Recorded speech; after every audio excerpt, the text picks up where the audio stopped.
గానాలి parents అంటారు. సుఖీ భవ, దీర్ఘాయుష్మాన్ భవ, దీర్ఘాయుష్మతి భవ. అమ్మాయిలకైతే దీర్ఘాయుష్మతి భవ, అబ్బాయిలకైతే దీర్ఘాయుష్మాన్ భవ అని దీవించండి. సుఖజీవన ప్రాప్తి సిద్ధిరస్తు. సరస్వతి అనుగ్రహ సిద్ధిరస్తు. అఖండ విద్య ప్రాప్తి సిద్ధిరస్తు అంటున్నారా అని చెప్పింది. ఓకే, ఇప్పుడు పిల్లల చేతికి ఇస్తే విధంగా ఇస్తారు.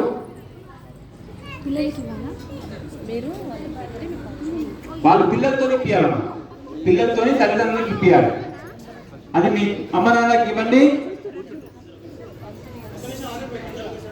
అందరూ ఒకేసారి.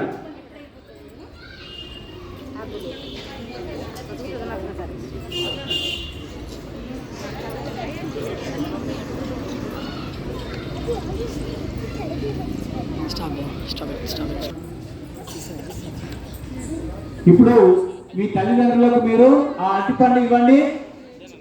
ఓం